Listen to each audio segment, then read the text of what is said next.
The briefing is brought to you in association with Spain. From the wilds of the Atlantic to the warmth of Mediterranean isles, the Spanish coast has something for every occasion. And whether chartering a yacht or renting a more modest motorboat, there's no better way to explore this magical country's lesser-known highlights than from the open water. Listen out for a new summer season of The Concierge on Monocle Radio. Join Robert Bound and friends as they turn navigator for an unforgettable journey along the Spanish coast. From hidden gems to legendary gastronomy, and with the unique drama of the America's Cup in the host city of Barcelona added to the mix, discover why the time is right to take to the waves. The Concierge, returning to Monocle Radio in July. This summer, set sail for Spain.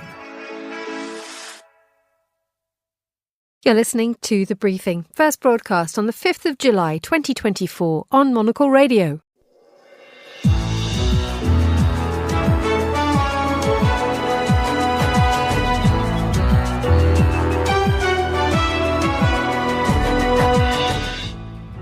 Hello and welcome to The Briefing, coming to you live from Studio One here at Midori House in London.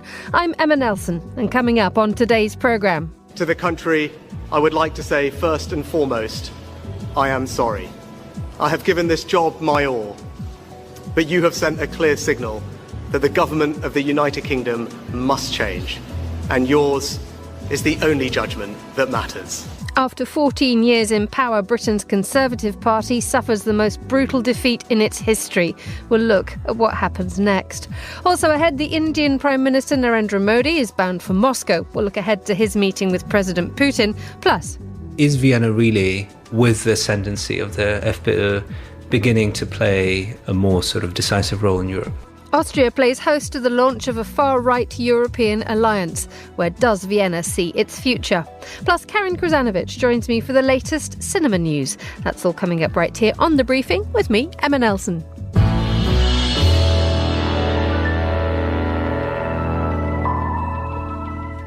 Now, hyperbole is the order of the day here in the United Kingdom after a general election delivered a change in government for the first time in 14 years. For supporters of Labour, landslide, historic, comprehensive are the words you're most likely to be enjoying today. For the Conservatives, however, you'll see the likes of crushing, devastating, and my particular favourite, Tory big beast bloodbath. Well, to tell us more about a night of extremes and also to look ahead to what Labour and its leader will be having to gear up for in terms of upcoming international encounters, I'm delighted to say I'm joined in the studio by Quentin Peel, Associate Fellow of the European Programme at Chatham House, and also by Monocle's Foreign Editor Alexis Self. Hello to you both. Hello. Greetings. Good afternoon. Quentin, Tory big beast bloodbath. I mean, how bad is it for the Tories? There were some major scalps lost last night. Yeah, it's a nightmare. And it's a nightmare because they really lost on all sides.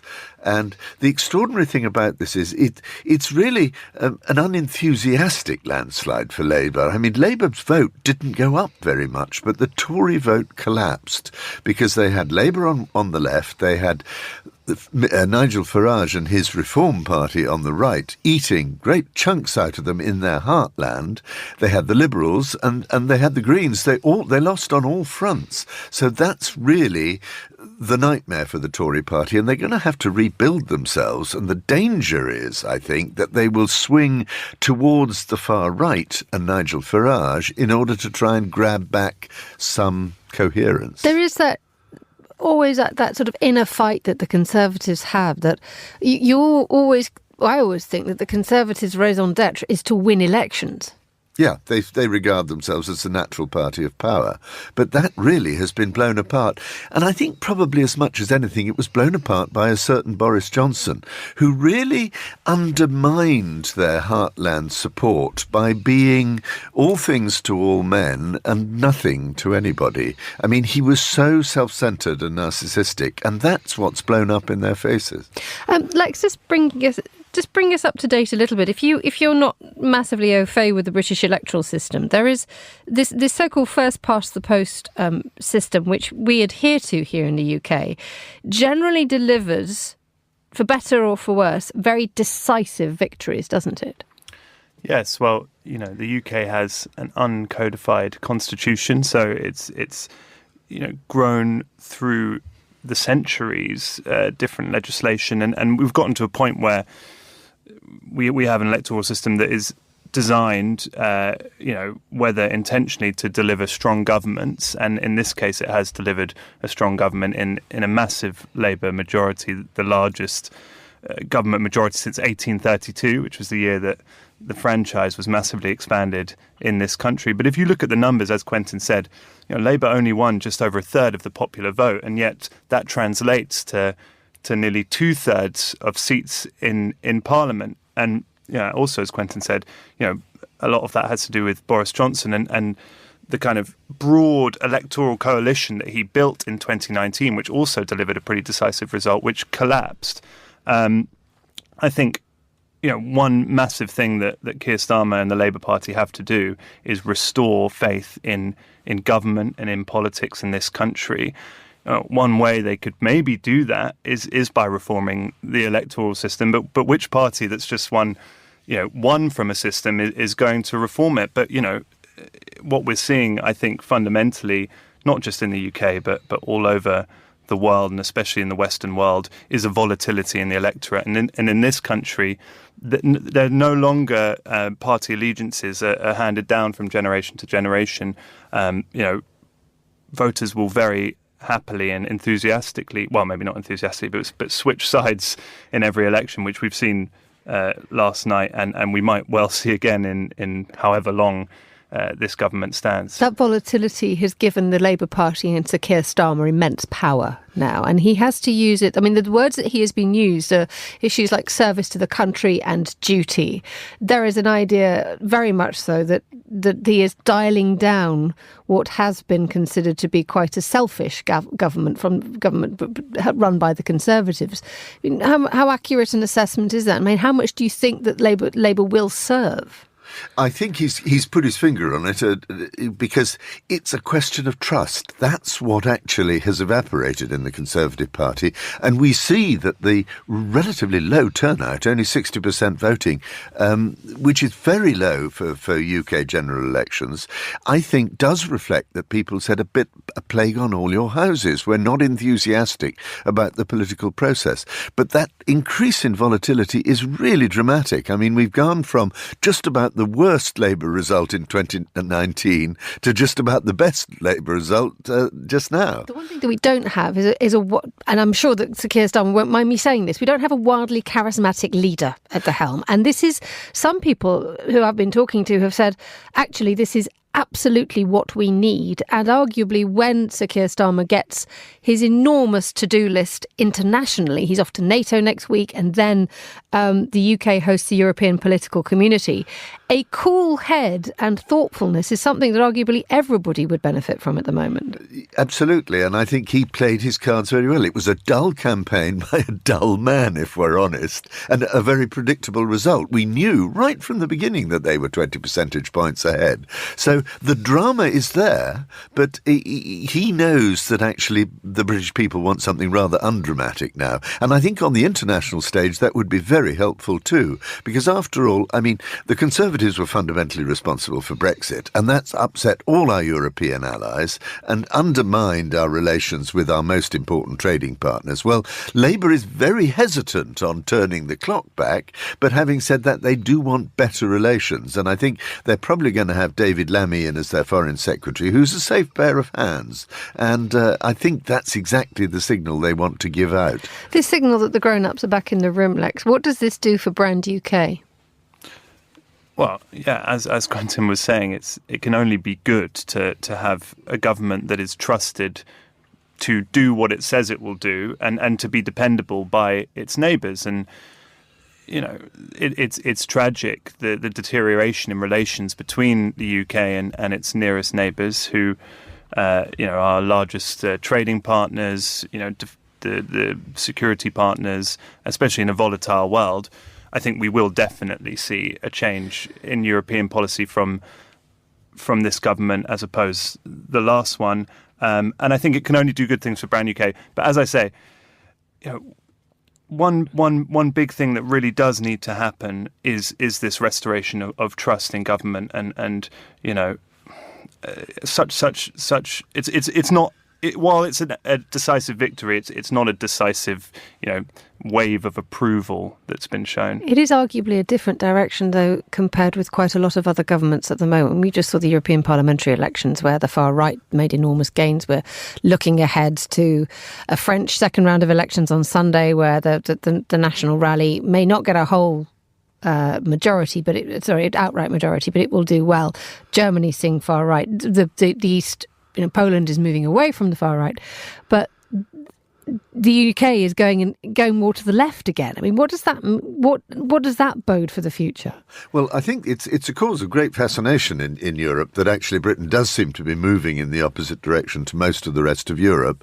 It's a little bit, I think, confusing, actually, because I would say what's happened in Britain and in France, there is a great similarity. The centre-right has collapsed in both countries, and the centre-right in Europe is what used to keep the far right at bay. If the centre right throws in the towel, then that's when the far right rises. And it is a danger with Nigel Farage and the Reform Party coming up that the far right is actually, we're just a little bit behind the curve in the UK. So I think that is an issue that's hanging out there.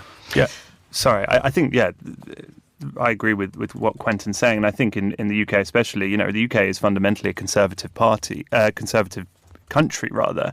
I think the right-wing vote is always larger, and as we can see, the parties of the right got more votes if you add them together in this election. I think the point is that the right, the centre-right, has split and is so riven that vote has been split, whereas the far left, which is, still a force in this country, and the Green Party's won 4 votes and is insurgent, but it's still not enough to threaten a split of the centre-left that such has been seen on centre-right. Let's move on to another aspect of the election last night. Another important issue leading up to the vote were the events in the Middle East and the conflict in Gaza. Let's hear now from Monocle's Middle East correspondent, Layla Malana Allen. A very good afternoon to you, Layla.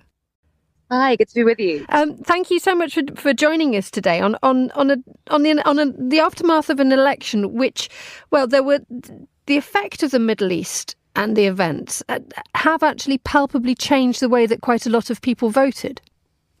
Hugely influential. I mean, there are a lot of people, particularly in inner city areas, who will say to you that Gaza was the issue of this election. I'm actually in one of the biggest Muslim areas in London right now, on Edgware Road, and there are people sort of walking around talking about it.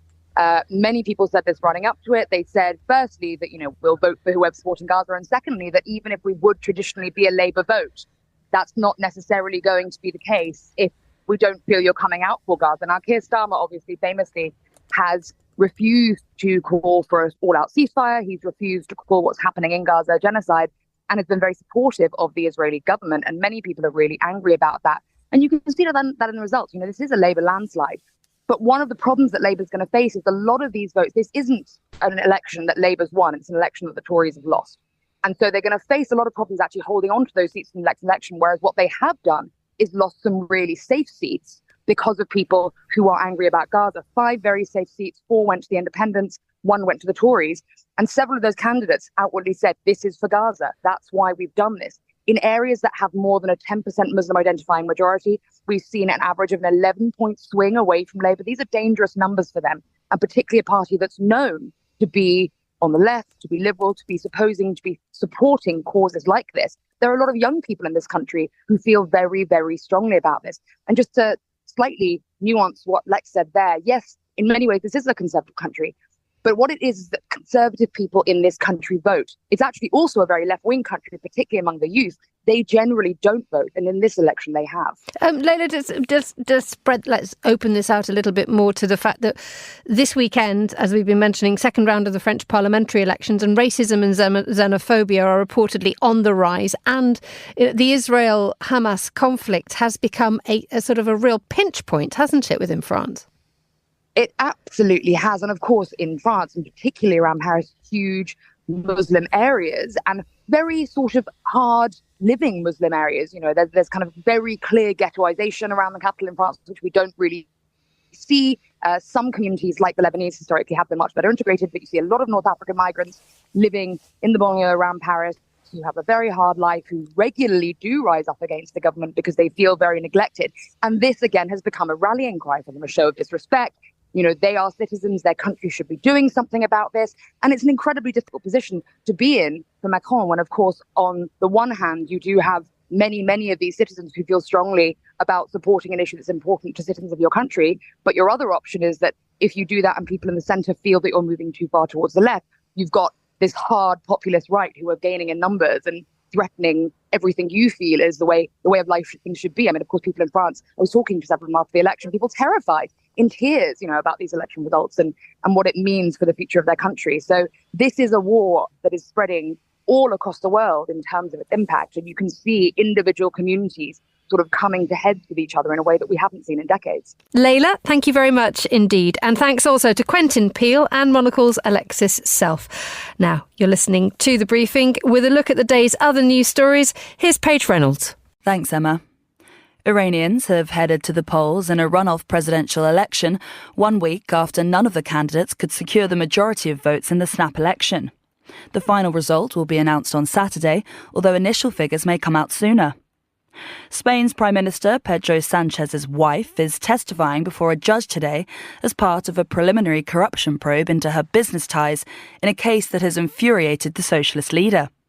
The right-wing opposition are using the affair to bolster their claims that Sanchez and his left-wing government are corrupt. In South Korea, a Busan court have sentenced a 67-year-old man to 15 years in prison who attacked the main opposition Democratic Party leader with a knife in January. The attack, which took place just 3 months before the April 10th general election, left Lee Jae-myung hospitalised for 8 days with substantial damage to his jugular vein. Those are the day's headlines. Back to you, Emma. Thank you very much indeed, Paige. It's 16 minutes past midday here in London. And now Hungary's authoritarian Prime Minister Viktor Orbán is reportedly meeting the Russian President Vladimir Putin in Moscow today, just days after a surprise visit to Kyiv. However, even without these visits, Orbán's been making headlines all week. On Monday, he assumed the EU's rotating presidency, and the day before, he launched Patriots for Europe, a new international alliance aiming to become the largest right-wing faction within the European Parliament. Well, Orbán chose Vienna for the alliance launch and Austria's far-right Freedom Party as his core ally. But what are the goals of this alliance, and what do Mr. Orbán and the Freedom Party hope to achieve with it?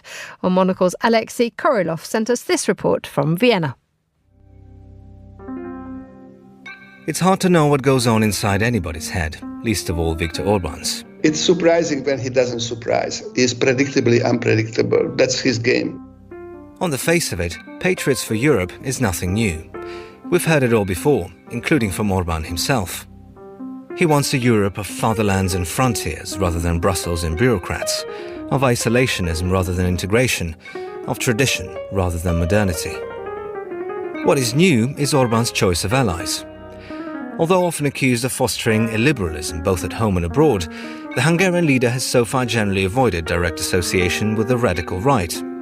But now, next to his own Fidesz party, there's the Austrian far-right Freedom Party, the populist ANO party from the Czech Republic, and most recently Portugal's right-wing Chega. At least 3 more members from different EU states are required to formalise the alliance. But why start an alliance in the first place? Hi, I'm Laszlo Brust. I'm the director of the Central European University's Democracy Institute. He never wants to get marginalized. If he is not a player, if he doesn't have any card in his hand, that he has no value for Moscow, for Beijing, for Trump, yes? So he has to have a card in his hand. And he doesn't have to be the leader of EU. He has just be inside a player, a non-marginalized player. Then he can count on the rents, geopolitical rents from Beijing, from Trump. And his game is actually for the post-November 7, post-US election. Getting or holding together such a portfolio of allies, such a contradictory portfolio of allies. He plays, I have to say, very skillfully this geopolitical game. Ich darf Ihnen heute eine Allianz präsentieren. Orbán's decision to launch the alliance in Vienna was part of this game. Kräften formiert, die in ihren Ländern ebenso alle eine führende Rolle spielen. Austria's Freedom Party, or FPÖ, is in the ascendancy and is largely expected to win the country's parliamentary elections in September.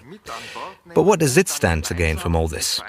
After all, it already belongs to one right-wing faction in the EU Parliament, the Identity and Democracy Group, which also includes Marine Le Pen's National Rally.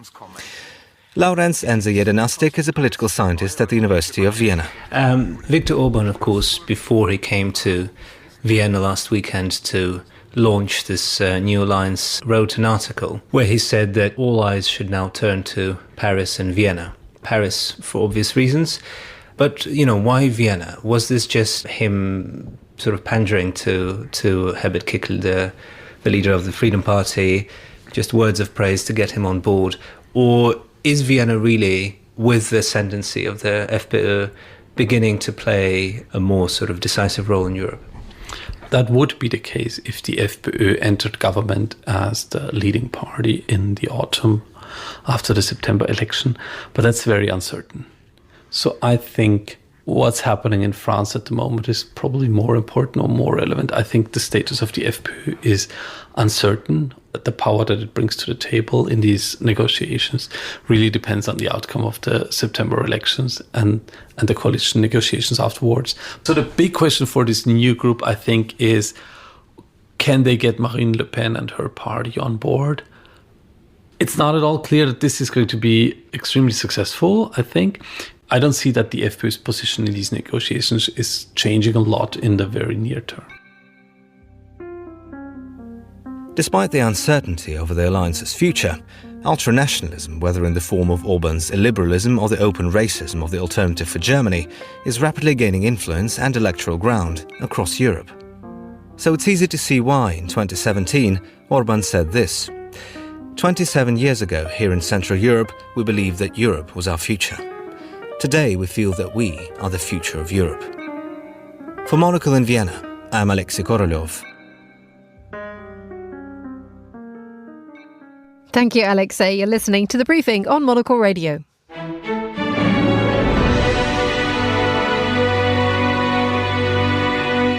(1421) in Moscow. Well, we've just heard about the Hungarian President Viktor Orbán heading to Moscow today.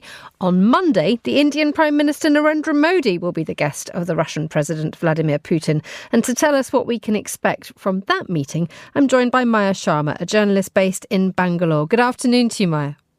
Good afternoon, Emma. Thank you very much for joining us. Now, explain to us, who holds the balance of power here? Because Delhi is a key trading partner for Putin. And most importantly, since the invasion of Ukraine, a key buyer of Russian oil. Absolutely. I think both countries have something very important to get from each other.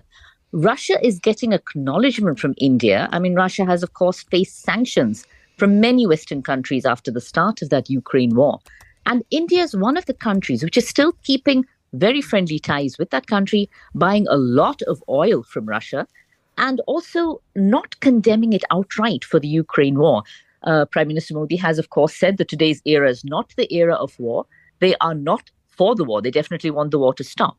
But they have actually stopped short of condemning Russia. India has not condemned Russia outright for the war, and has also abstained from any UN resolution condemning Russia for this war with Ukraine. So that is very important from Russia's point of view, that they have this ally in India buying oil and not condemning them outright.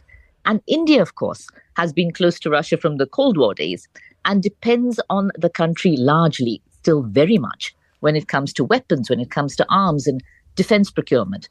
So it is a win-win situation for both countries to stay close despite international pressures. There are issues, though. It's not so completely plain sailing, though, isn't it? Because while, as you say, that transactional relationship that you just described between Moscow and Delhi is working well, Russia is developing closer ties with China. And China is arguably one of India's main rivals. That is correct, yes. And as is the case with any relationships, whether between people or countries, it's other relationships that sometimes get in the way. Russia is indeed very close to China, and China and India have this history of this border skirmish of troubles along the border. And India is not very close to China indeed, and has been concerned with the closeness of Russia, the growing closeness of Russia to China. which is also one of the reasons possibly that Prime Minister Modi is making this visit, to make sure that the Russia-India relationship stays close. Russia, in turn, is not too excited about India's growing closeness to the United States. The US is encouraging this closeness with India because it wants to see some kind of regional power to balance the power of China. So yes, India and Russia worrying about their other friends, which is China in the case of Russia and US in the case of India. So it is definitely a sticking point that they are close to these other countries, which are not seen as friendly to Russia and Israel, Russia and China, India so much. There is definitely that context also. How does India stay neutral in all this? You know, India has a long history of being non-aligned. I mean, right from the Cold War days, it presented itself as not pro-US, United States, not pro-Russia, but as being balanced in between. It was a very active part of the non-aligned movement. So it does have practice in this. It does try to balance the way it presents itself, because, of course, most countries have condemned the war with Ukraine, while India has been more circumspect on that.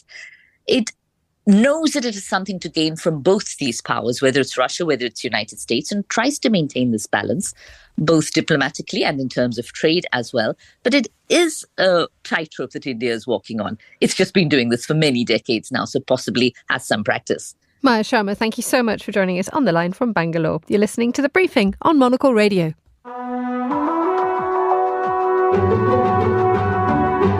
Now, let's have a look at the latest film news. Karen Krasanovic joins me now on the line. A very good afternoon to you, Karen.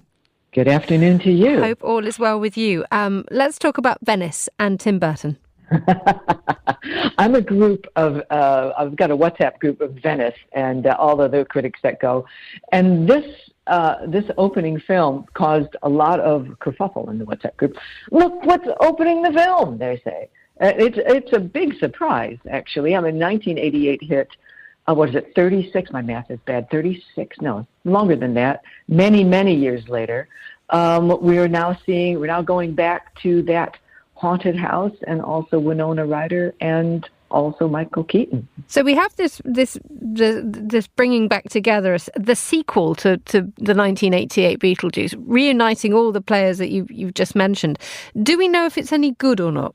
Do we care? I mean, it's one of these things where we just want to go back to that world. And the trailer that I saw, because obviously I haven't seen it, I will be going to Venice next month. It looks good, and I think it knows what it's doing. And don't forget that this sequel has been in the works, or various versions have been back in the work as far as back as the 1980s. And the one that I think that we will miss is Beetlejuice Goes Hawaiian, which I thought sounded great. I think it's going to be much more reflective. I don't think it's going to pretend to be 1988 again. I think it's going to be quite good, I hope. But we will notice, I mean, with all of these things, it's the noticing of characters that were youthful back then, how they've aged. I mean, Beetlejuice is supposed to be in another world. I mean, he's aging. That's interesting. One thing that we need to touch on is obviously the use of, we've heard the greats, the names there, the Tim Burtons and the Michael Keatons. Let's bring in another one, Francis Ford Coppola.